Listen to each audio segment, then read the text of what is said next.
Are you curious about Gestalt language processing? You are not alone. Join me, Corinne Smoose, and speech therapy PD for our podcast, The Gestalt Get Together. Our episodes try to balance the enthusiasm and excitement about GLP and its associated intervention ideas, as well as a healthy dose of skepticism about how to understand and integrate this paradigm shift into your career and the field at large. We hope that you can get together with us to learn more about Gestalts.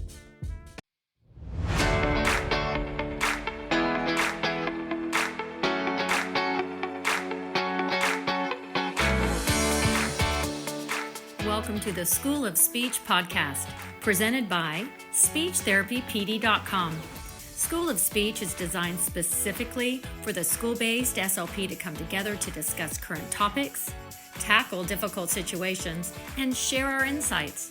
Our goal is to bolster confidence, celebrate our triumphs, and foster a community dedicated to the excellence in the school setting.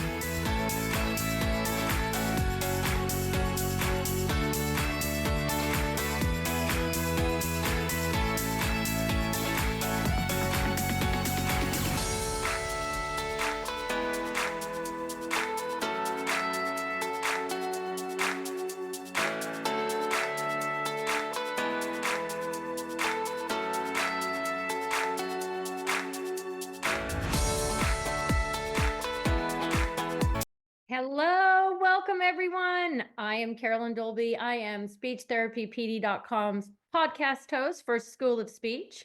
School of Speech has been designed for all of us school-based SLPs so we can come together, so we can explore current trends, share our insights, and really champion our expertise.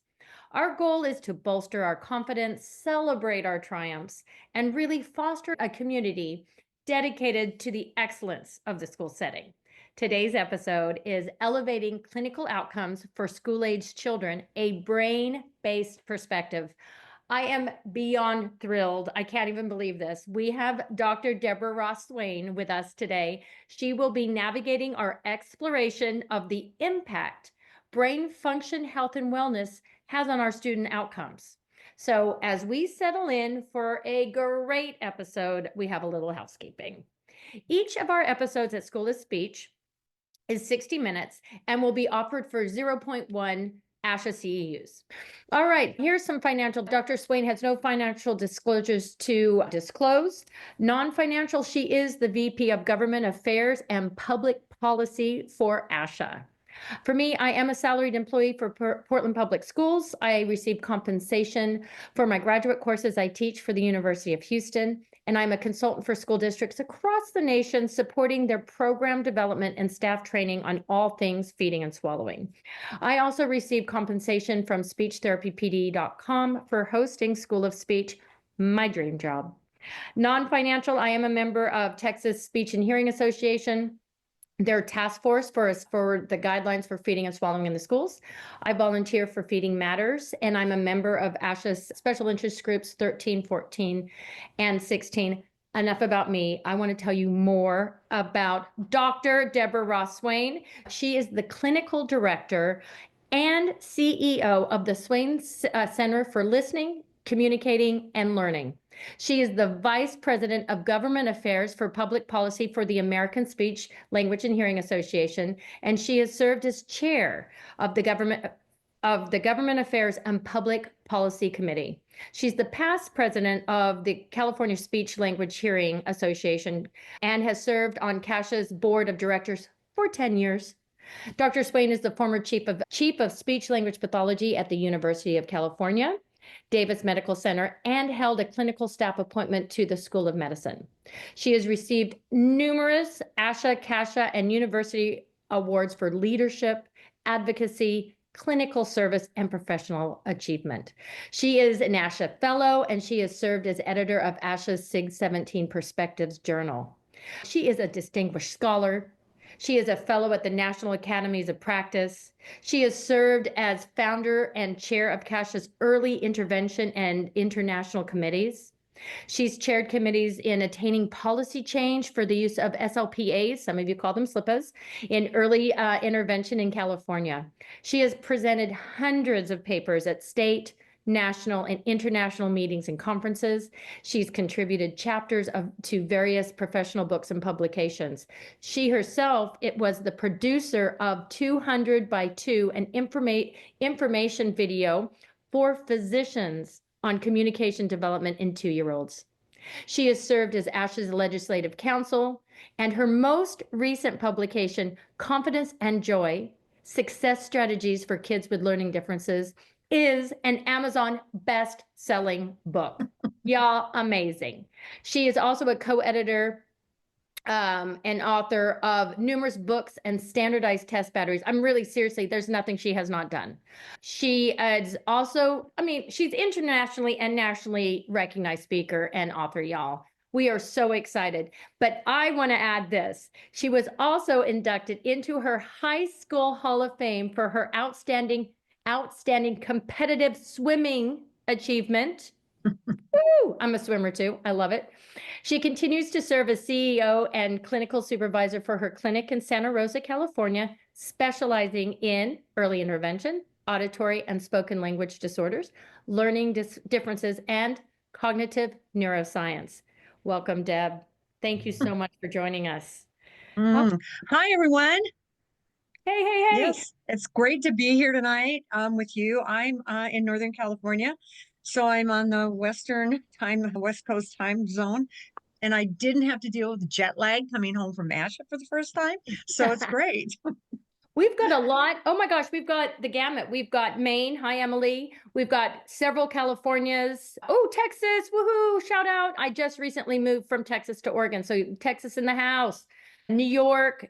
Oh my gosh, everywhere. We've got a wide range, Deb. I think we've got a really good sampling across the state. Oakland, right in my backyard. Yeah, I love it. I think we got to hear all that I said, but I want to know how you got here. What's your story? What's your journey? Yeah, I love to tell my story because really, quite honestly, I'm a very ordinary person who's had an extraordinary career. And I've always had a sense of curiosity and creativity, which kind of like motivated me. But I got my start in graduate school. I worked in adult neuropathologies. So I worked at an outpatient rehab center working with individuals with status post CVA or head trauma, demyelinating diseases. And that was really fun. And then I had quite a lovely career opportunity, and I was hired as the chief of the speech pathology department at UC Davis Med Center. So all of a sudden, I went from being a clinician to not only being a clinician, but I got to build a department. I built an internship program. I did PR and marketing. I had to do a budget. I taught at the School of Medicine. I started my research journey there. And then I did that for a little bit, and I ended up opening a private practice in Santa Rosa.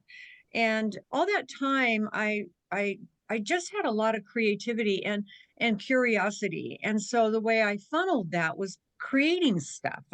In my practice, I do all kinds of really creative programs. I have a large staff, and I've authored so many tests and books, but kind of like if there's a need there, I'll go, okay, we don't have one of those, so I'm going to go do it. And I would encourage everybody to do that because anybody can do it. If I can do it, anybody can do it. I love it. They say necessity is the mother of invention. Mm-hmm. It sounds like you take that very seriously, but I appreciate you being humble, but y'all that are listening, she is a big deal. She is a very big deal. I know you don't like it. I know, but I can't help it. You really are. I got to see you speak at ASHA and meeting you. It's just been a dream. You are amazing. Your tenure has just been unbelievable. And I think today's episode is really going to be really interesting for our listeners. How did you even tell us how you got into the brain function? I've always had an interest in neuroscience, and I've always kind of flirted with it. Like the very first test that I wrote is called the Ross Information Processing Assessment. So maybe some of your listeners have heard about it.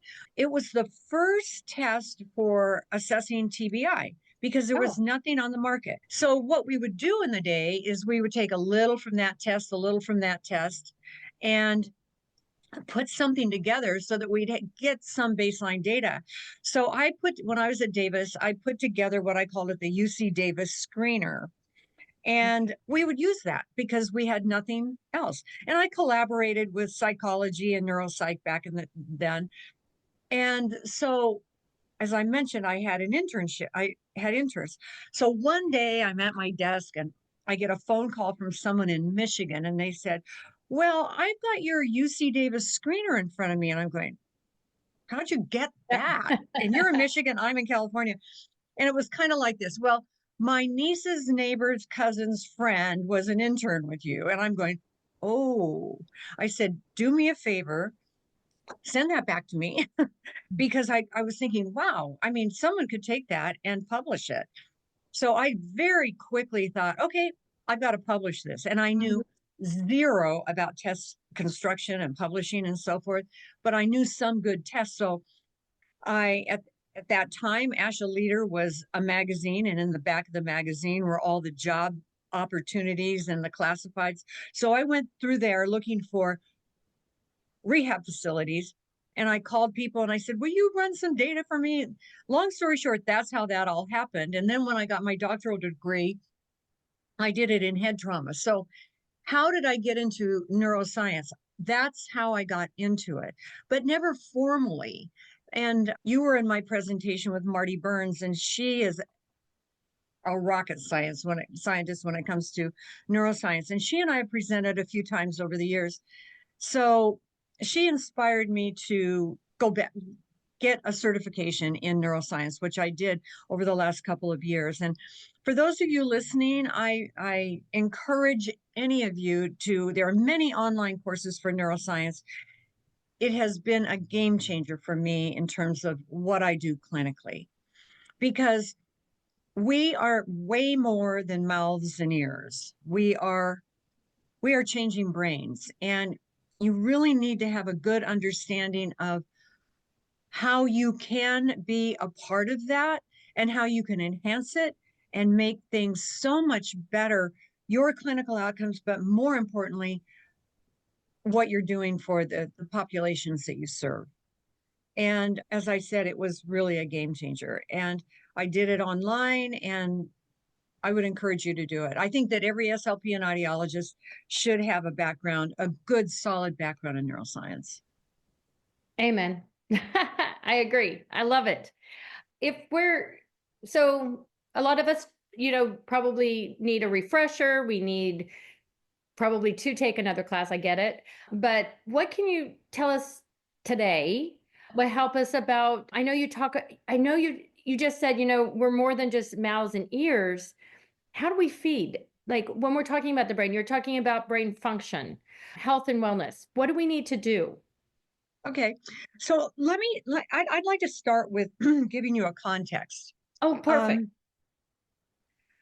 About how important brain function is in language. You all know Noam Chomsky, our language acquisition device guy. Sure. But I want to read to you a kind of a summary of a quote, because it gives the context, particularly the importance of what we do.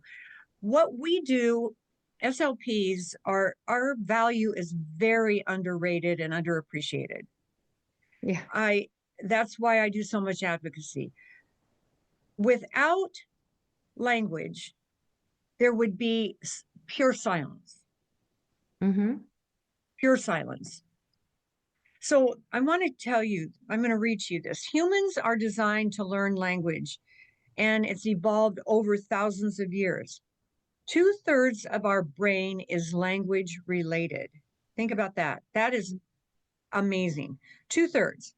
So for whatever reason, if we are depriving our population of 2/3 of their language, they are being deprived of 2/3 of their cognitive development. So you have to have language in order to think. Mm-hmm. And you have to think in order to learn, and you have to have learning in order to be successful in school and future job placement. He also said that communication is the essence of being, the essence of who we are. So it's a very, what we do, that's the context. So when I'm working with children and adults for that matter, I think about 2/3 of what's going on is language related. That's huge. It's huge. It's huge. So can we begin? I'll give you some little basic brain facts. Yes, I want that. Feed my brain. Give me some facts. These are just brief brain facts, BBF. Okay, so we have approximately 65,000 thoughts per day in our brain. We're not even aware of them. Yeah, before I give you these, this is the other thing to remember too. When a child is born, they've got this little itty bitty brain, but it triples in size by the time they're 5-ish. Why? Because of neuron development and those connecting pathways. Anytime our brain receives anything as new information, it results in neuroplasticity and dendritic mazing and neuron growth. So when you get something for the first time and you have to really work at it, brain development. So our brain is the most advanced, believe it or not, biological structure in the universe. And there's a guy, Marty, I quoted him the other day too. One of her professors said, because everybody's trying to understand the brain and it's way more complicated and advanced than even computers. They always say your brain's like a computer. No, it's better than that. But Antonio Damasio posed this question. He said, is the human brain capable of understanding the human brain? And my answer to that is likely not, because neuroscience, there's neuroscience news, by the way, if any of you are interested in it, it's just a daily newsletter that comes out, and there's always something new. So I just added something that you had said. I just put it in the chat. No, that's fine. But the thing about neuroscience news is the day that Marty and I gave that presentation last week, we had to add information to our slides because something just came out the day before. So that's what I mean. It's always changing. So are we able to understand it? No, I don't think we're able to understand it because it's not, it's changing, it's fluid. So it's comprised of 86 billion, that's with a B, neurons, and 100 trillion connections. It literally, and I mean this in a pun, it is mind-blowing. Yeah. I mean, it really is mind-blowing. And those connections, how that translates, it's 7 million miles of neural connections, which that means it's 40 times greater than the distance between the Earth and the moon. That's what we have in here. The other couple of facts are neurons transmit signals up to 268 miles per hour. okay. Those synaptic connections are constantly active. At any given moment, 50 trillion interactions are happening, like right now. And the way the brain rewires itself is through neuroplasticity. Adapting to changes in the environment, experiences, learning, injury. And our brain is an experience-dependent organ. So what does that mean? That means that everything that we experience does something to how our brain functions. Doesn't change the structure, but it changes the function. So what did you, I kind of missed it. I was at, Kimberly, thanks for, she asked the name of your book, so I put it in there. It's called, and those that are going to be just listening, it's Confidence and Joy, Success Strategies for Kids with Learning. I just want to get that in the With chat. learning differences. Oh, learning differences. Sorry, I missed that part. Okay, learning differences. You said something, and I meant to write it down because I thought it was really important, that the brain is experience. It's an experience dependent organ. Okay. So in order for it to adapt and change, there's going to be experiences that come in. And they're largely sensory experiences.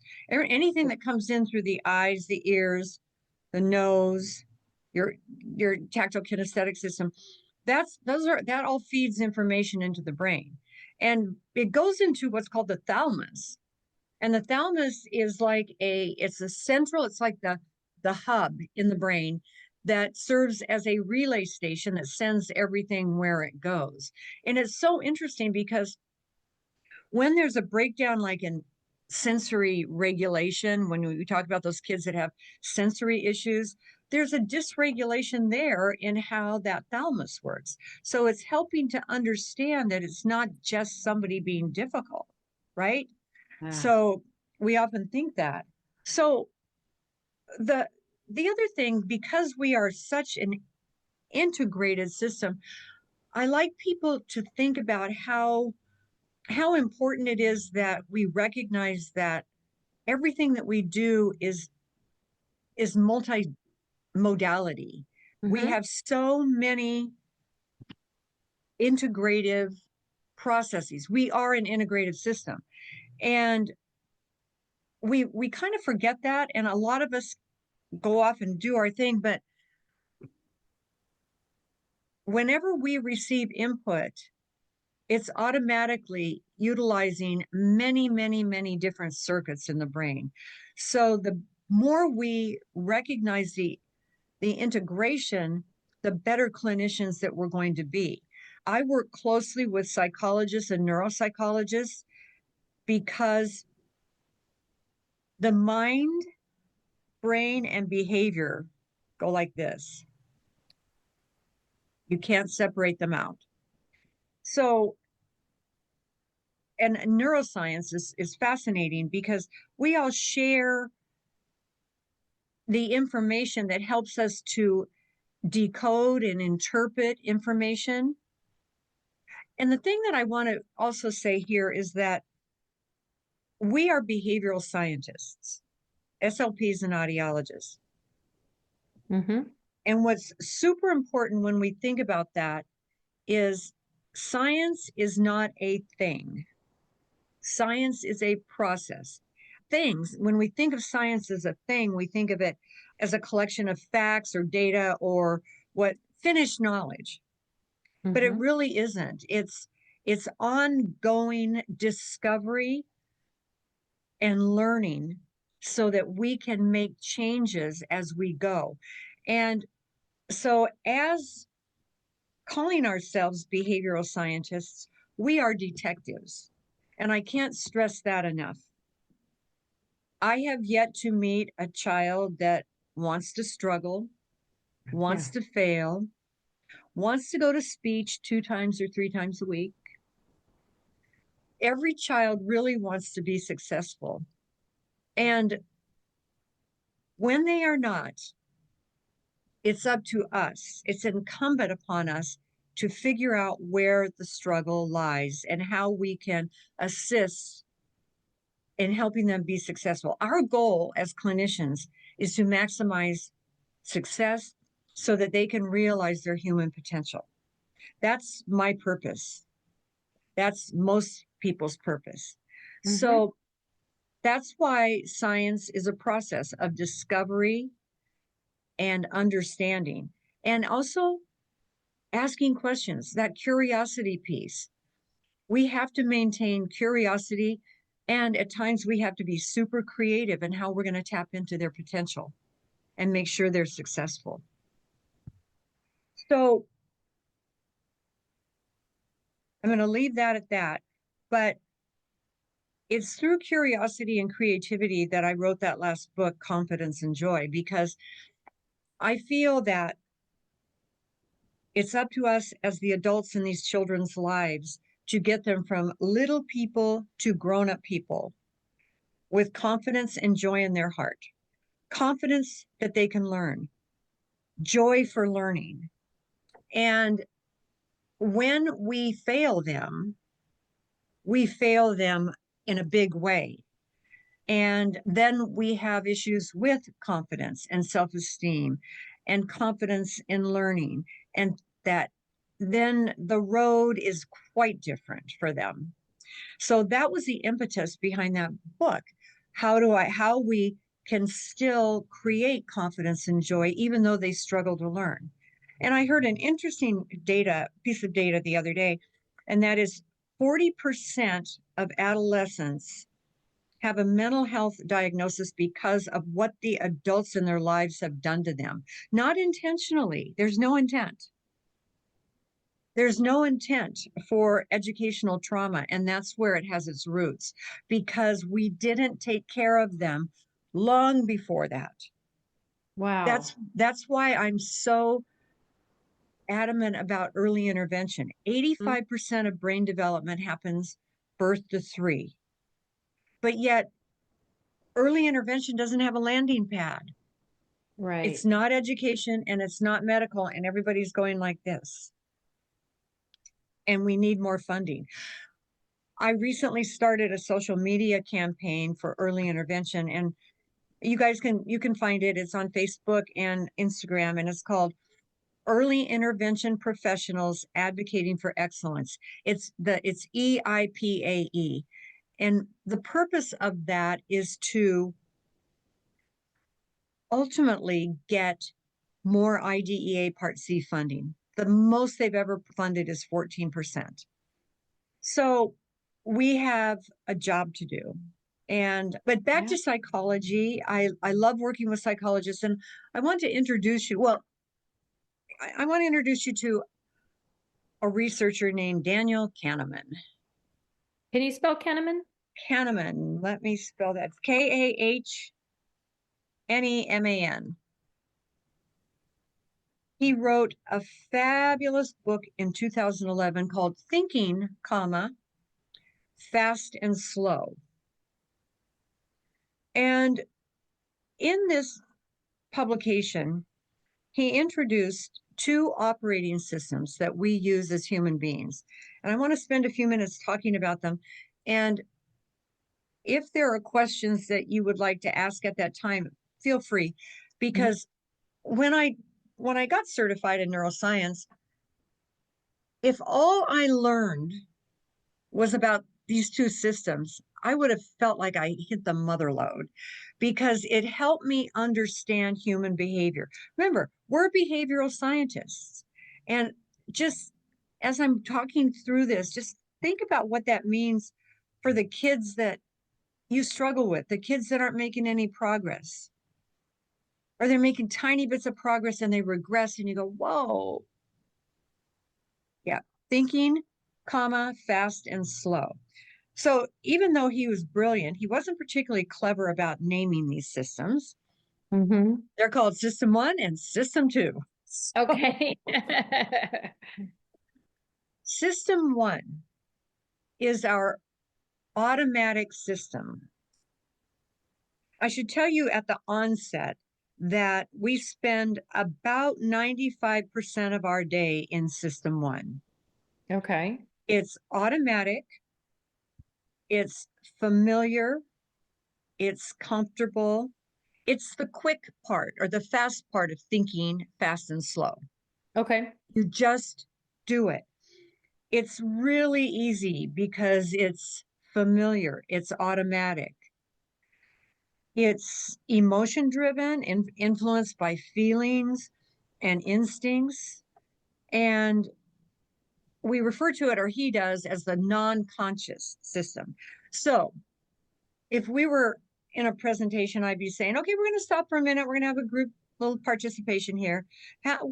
Give me an idea of what you do every day that is automatic, that you don't think about it. I mean, it's blinking, it's breathing, it's swallowing, it's moving, it's that stuff. But what do you think?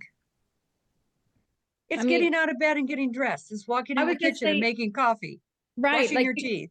Like you don't think of, there's so many things that we do motor memory, we just take for granted. Like, I don't think all of us, I'm just laughing at myself at my age, is sometimes I get up and I move into a room automatically, and then I'm like, wait a minute, why am I here? But my body obviously knew what it was doing.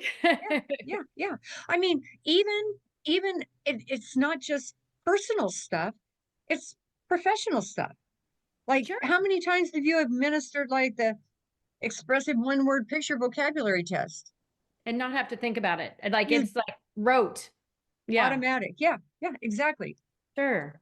So why do we spend 95% of our time there? Because it's easy. It doesn't require much resource. Mm-hmm. Now, system 2, on the other hand, is the conscious system. This is highly effortful. It's resource intensive, lots of attention, lots of focus, lots of cognitive and sometimes physical energy, depending on what you're doing. Mm-hmm. It's new learning, excuse me, a lot of logical thinking, reasoning, problem solving. We are highly alert and aware when we do it. The other thing, the big piece of it is it's uncomfortable. Yes. There's friction. It can be very stressful. In theory, we should only, if we spend 95% of our time in the unconscious, we should only be spending about 5% of our time in the conscious. So with the kids that we work with, and that's why I want to talk about this a little bit, and I invite questions, but I'd like you to keep this framework in mind. Kids are kids. Mm-hmm. You've got them in therapy. You're asking them to do something that's unfamiliar, uncomfortable. They're not being successful. They're going to have an emotional response to that. It's highly, when I say attention and focus, it's high attention and focus. So they don't want to be doing that. Their tendency, if they're screwing around and playing and giggling and falling on the floor, that brings them comfort. That's the natural instinct for them to go to. Think about your relationships with others. I mean, it can impact your friendship relationships. You go, why do they keep doing that? Mm-hmm.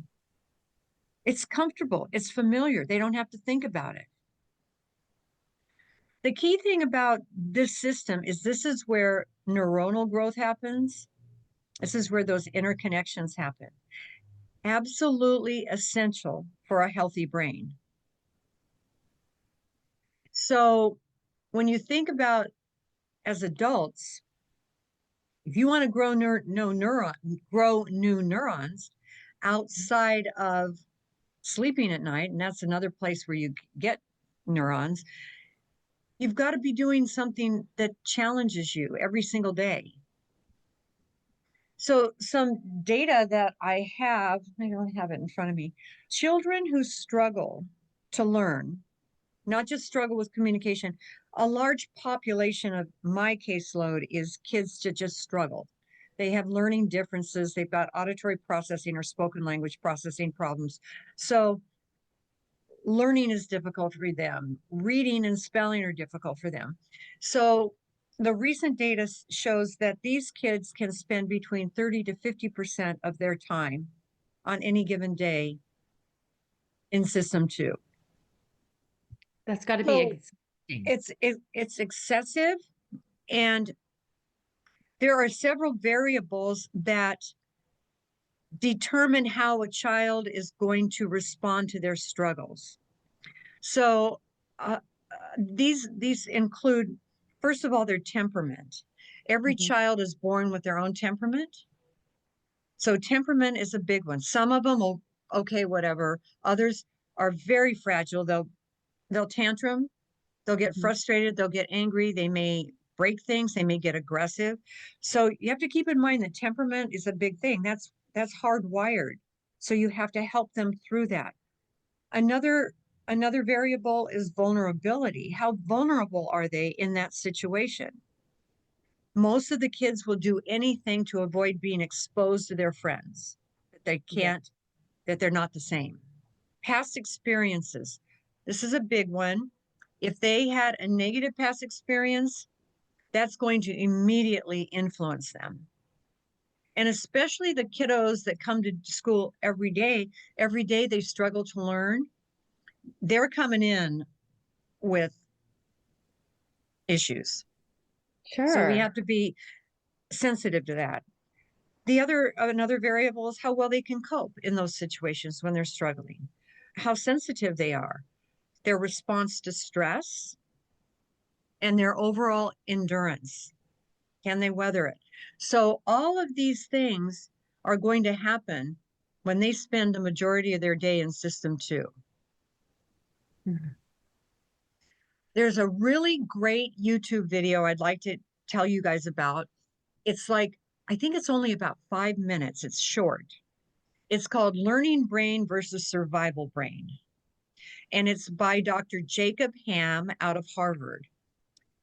It will really help you understand why kids do what they do when they're struggling. That you have a choice. You either come to school or go into a situation, you either can have your learning brain or you can have your survival brain, but you cannot have both, because Okay. survival brain, their brain is being bathed in dopamine. I'm sorry, cortisol, sorry. And that's the stress hormone. Once that happens, they can't chill and move over to learning brain. So it's a great little video. I have all my parents almost all the time. I have them do it. I require them to read it, You say to Jacob watch Ham? it. Pardon? Did you say it's Jacob Ham, right? Ham, Ham. Ham. Uh-huh. Yeah. Ham. Okay. I'm So putting it in the chat. yeah, and it's learning brain versus survival brain. It's such a great video.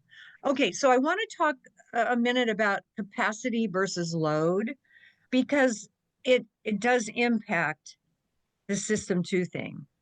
We all have a certain amount of cognitive capacity that refers to our reserves, our reservoir, right? Okay. The load is the space that the input takes up when it's coming in. So when there's a balance, you've got your capacity, and then the load just tips it enough that you can manage the load. But when it's out of balance, everything falls apart. So we've all experienced situations where we go, whoa, I got to stop. I am overloaded right now. Sure. Yeah. Think about that.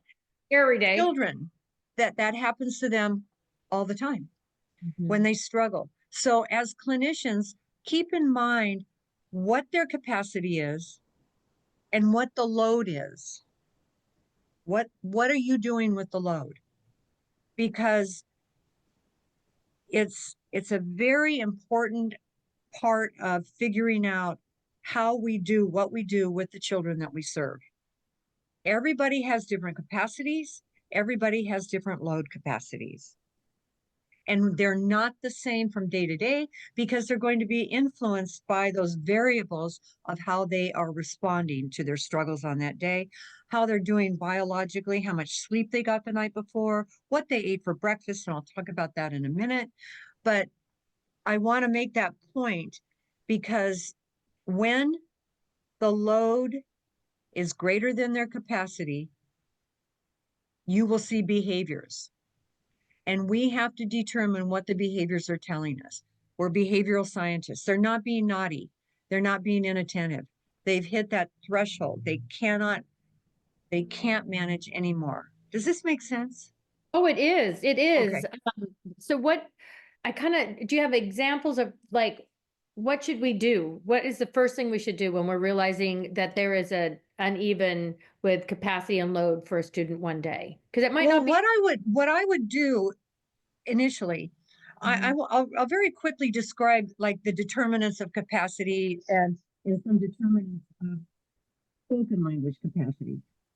But just gross determinants of capacity. If you can get a feel for this, or you might even have access to a record that can give you this information. First of all, there's genetic factors.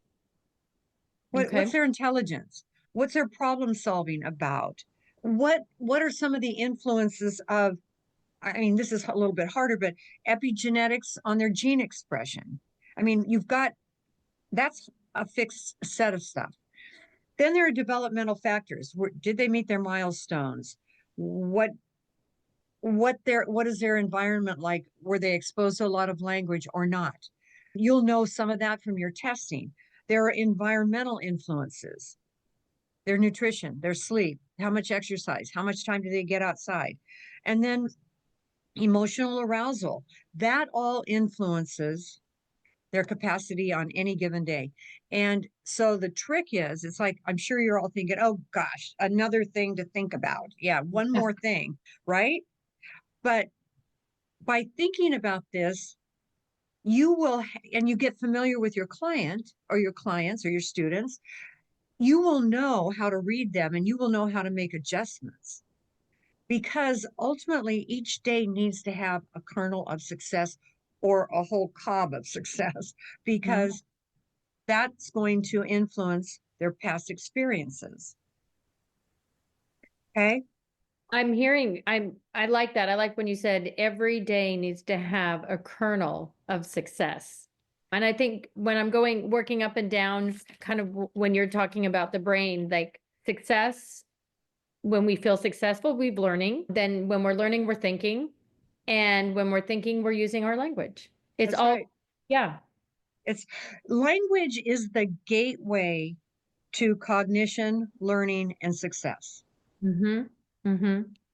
And I'm making it my business to make sure that the public understands that. I just got the green light to write a book on the effects of communication delay on public health.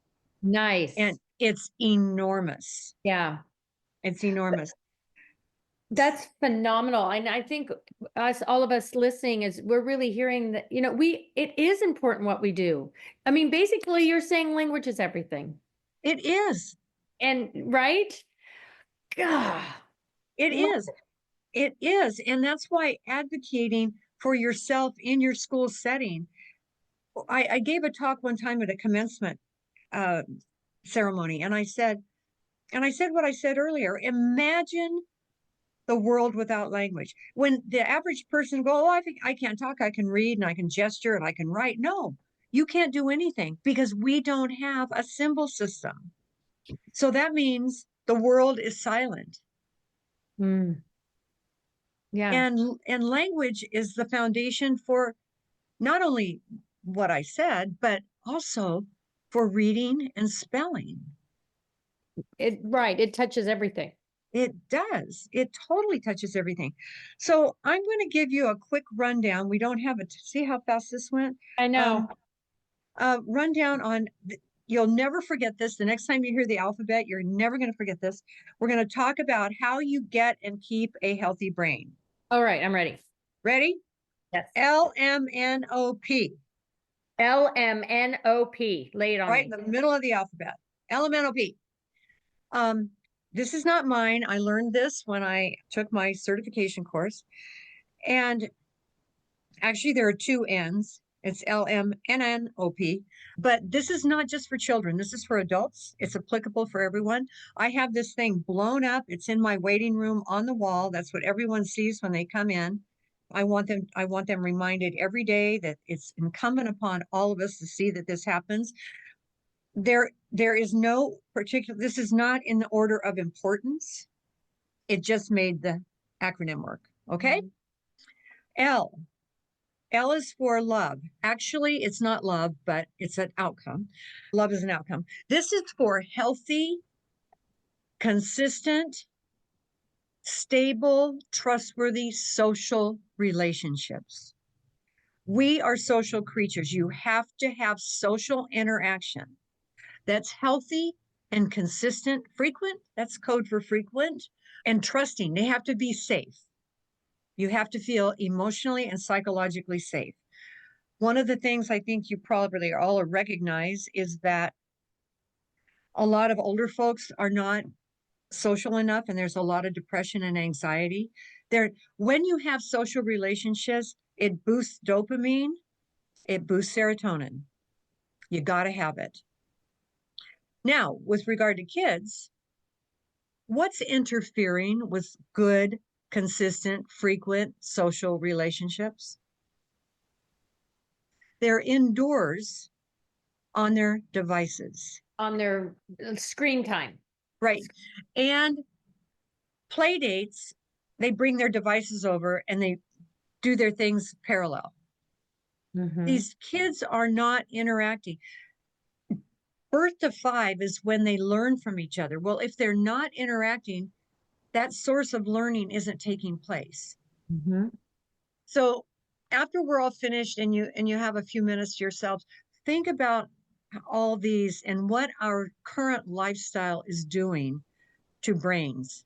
You'll figure it out. It's very easy. The current American lifestyle is making people sicker, not healthier. Okay, the M is for movement. That's code for exercise. Not just getting up and moving, but intentional, scheduled exercise.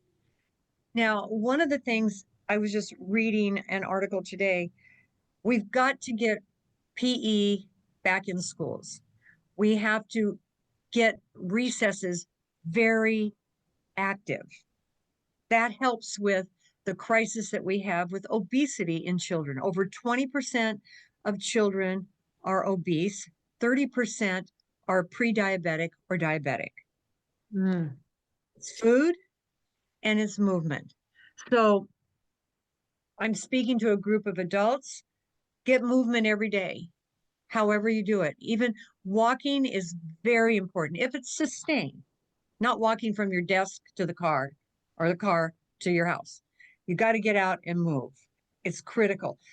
Movement, best thing for your brain. Okay. N, 2 N's. The first one is novel experiences, new learning. So do things that are challenging for you. When you get out of your comfort zone, get out of your comfort zone at least once a day. Good for your brain and good for your self-confidence.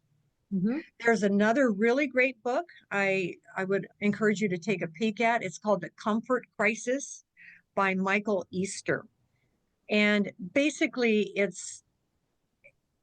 we in our culture now, we have almost completely engineered discomfort out of our life. Do I love going to a swim workout? No. I make myself do it because it's uncomfortable. Do I want to run 1 extra mile? No. I make myself.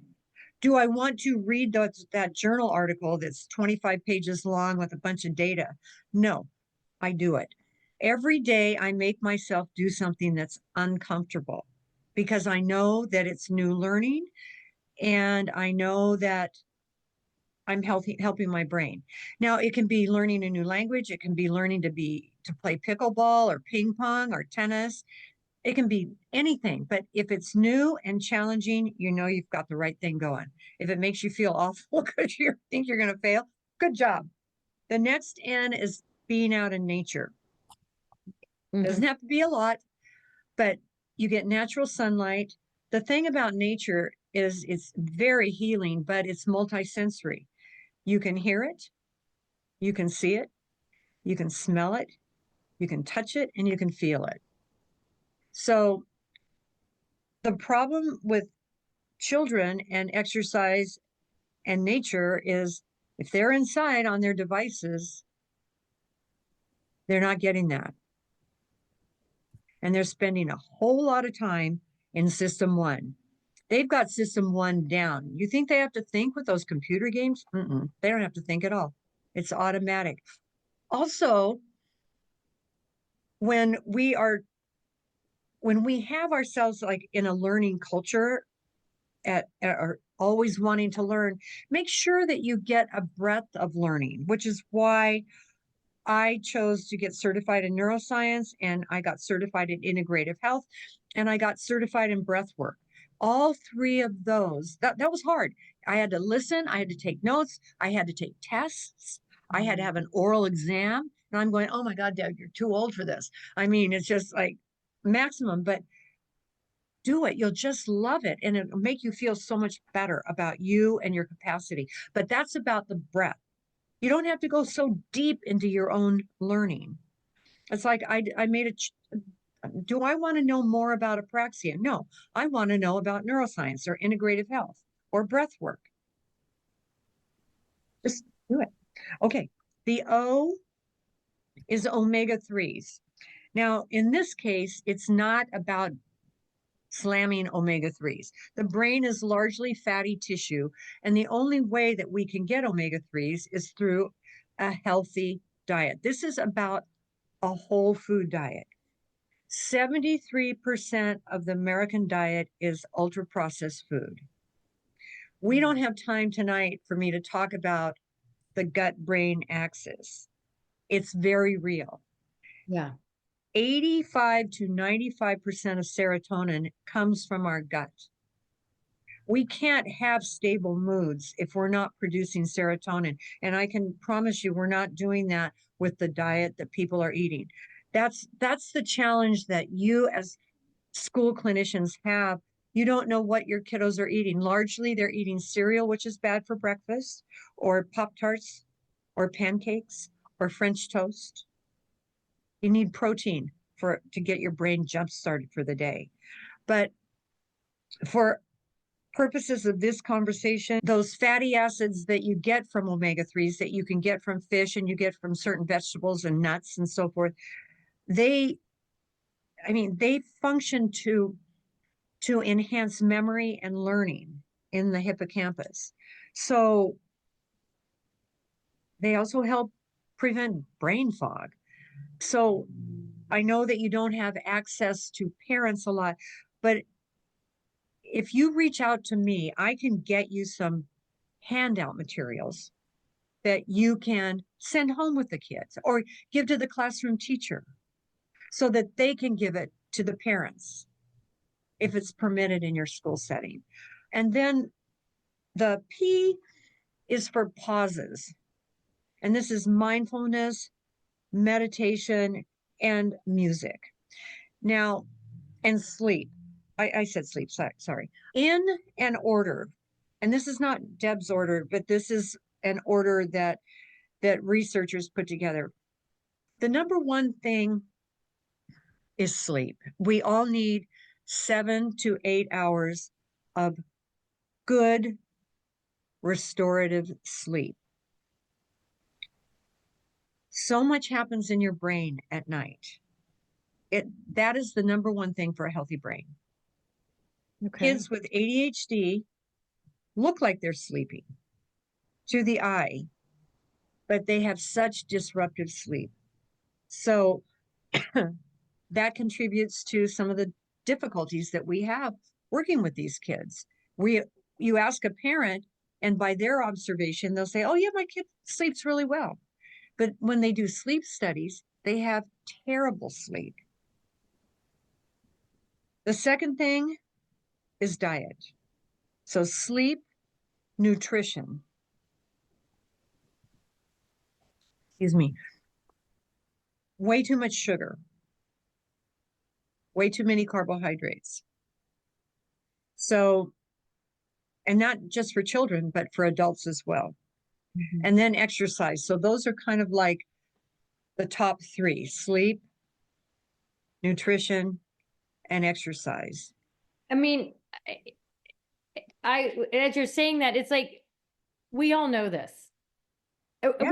We all know this, but we aren't doing it. That's right. As a culture. And so it seems so simple, but it's not, because of system one. Because of system one, which is because we want to stay easy. We want to not have to think about things. Why do we call it comfort food? We need to Oh get rid of comfort food. my gosh. Mind blown. Comfort food because right, it's the same, not novel. We don't have to think about making a new recipe. We're going to throw something in the microwave versus Or taking, I've had a hard day, I deserve that. ooh, yeah, no. Or a mom picks her kid up from school and they've had a bad day. Honey, let's go get some ice cream. Let's go Yeah. get a treat.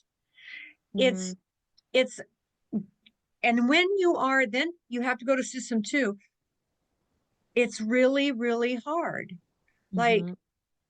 it's in your face and it makes you grumpy because it's in your face and it's not easy. You make sacrifices. You don't want to make a sacrifice. You want to make yourself feel comfortable. Yeah. See, that's why this all makes such good sense. Homework hassles that kids have. It's hard. They don't want to do it. They avoid it. They want to go play a game or they want to go outside. It's very easy to explain things to parents. I find that if I can explain system one, system two, and how that's affecting their educational outcomes and the capacity versus load, it's like the most important stuff that I communicate because it helps them understand their children, but it helps them adjust how they parent and respond to their children rather than react to their children. And but I mean, I know I'm being like a little bit of the devil's advocate, if you will, but I know parents are like, it's hard. Yeah. If it was easy, it would already be done. That's right. Oh, I've had parents sit there when I'm having this conversation and they go, well, Deb, you don't know what it's like. I'm a working mom. And I go, well, I kind of do. I have 4 children and I know what it's like. It's pain. But at the end, we are creating a nation of unhealthy people. We are number 48th or 9th in the in what's the word I'm thinking of? Cultures where you're already advanced. I think I'm having a brain fart here. Anyway, we're number 49 in health and longevity. In first world. Yeah. Yeah, first world countries in health and longevity. And we're number one in spending on medical care and health. It's terrible.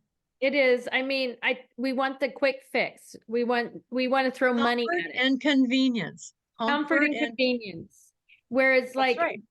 basically you're telling us, let's get back to basics, people. We need Yes. sleep and good sleep. And what's going to help our kids get good sleep is a better diet. And And exercise. and once we get a better diet, our kids are and better sleep, our kids are going to have the energy to exercise more. And remember what we're doing too is it's all about the brain chemistry that we couldn't even get into tonight because all of that gets a brain in chemical balance. Out of balance, out of sorts, no homeostasis. Right. So I think what I'm wanting everyone to hear is you are really telling, I think what you're telling us is we have to get our brains healthy. We totally have to get our brains healthy. Not I mean adults and children. It has to be a priority. And we have to do what we know to be right. Don't pay attention to all the marketing and the all the stuff where these delicious foods. I mean, we eat a lot of time to feel good, Yes. right? We Yeah. get a big old dopamine hit. Oh, that dessert is so good. Oh, I love this ice cream or those chips. Oh, that's I waited all day for these chips.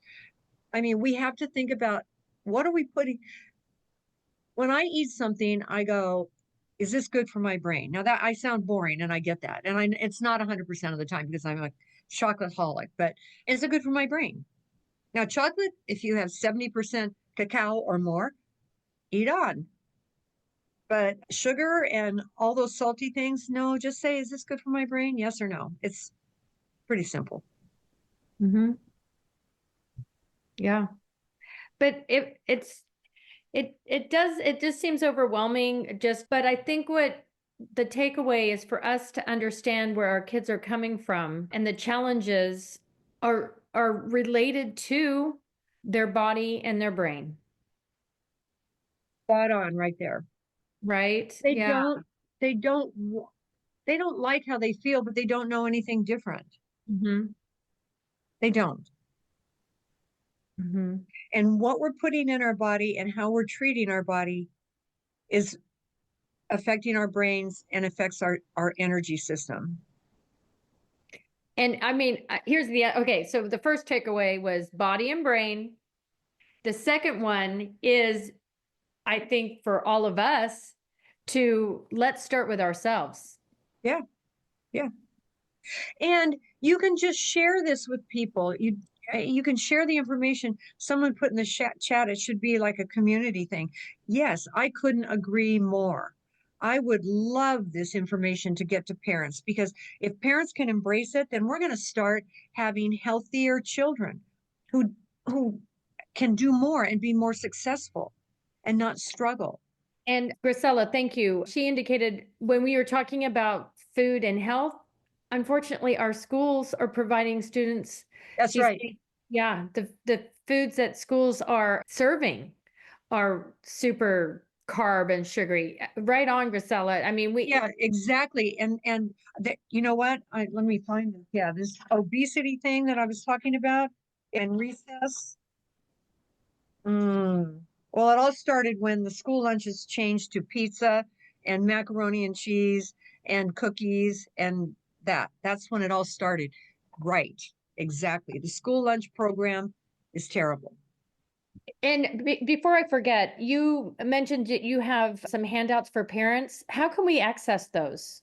So what I can do is I can get it to you, Okay. and you can distribute it however you want to. So what I'll do, yeah, if you get it to me, I'll get it to speechtherapypd.com, and they will then attach it to the episode. Otherwise, you're going to get a million emails for the same. Okay. And I'll take a couple give me a few days, guys. I will remind, yeah, and I'll send a reminder. Yeah, but thanks for your time. This has been great. Any Oh, no, questions? thank you. Yeah, I think people are all saying we've got some great comments too. So a lot of people are wanting those handouts. And so I will make sure I get those from you and get those posted to attach to this episode. But I liked Kimberly. She threw out there that this would be a great town event to invite, like a town hall, or when you've got parent night, just really educating them about this. Yep. I agree. I would love that. Yeah. So I think we can let's all advocate for that. But yeah, I can't believe our time is up. This has been amazing.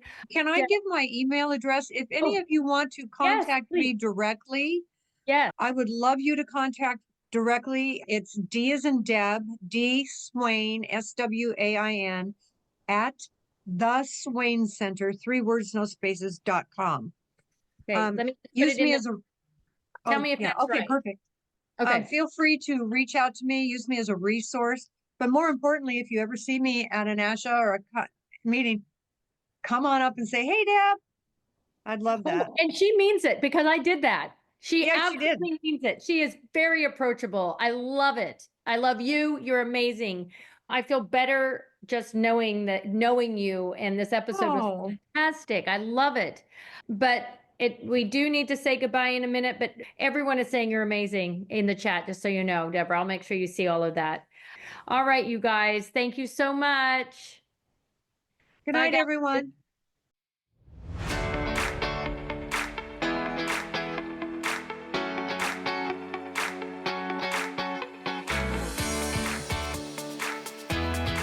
Thanks for joining us on today's podcast. Remember to go to speechtherapypd.com to learn more about earning ASHA CEUs. We appreciate your positive reviews and support, and would love for you to write a quick review and subscribe. If you have indicated that you are part of the ASHA registry and entered both your ASHA number and a complete address in your account profile prior to the course completion, we will submit earned CEUs to ASHA. Please allow 1 to 2 months from the completion date for your CEUs to be reflected on your ASHA transcript.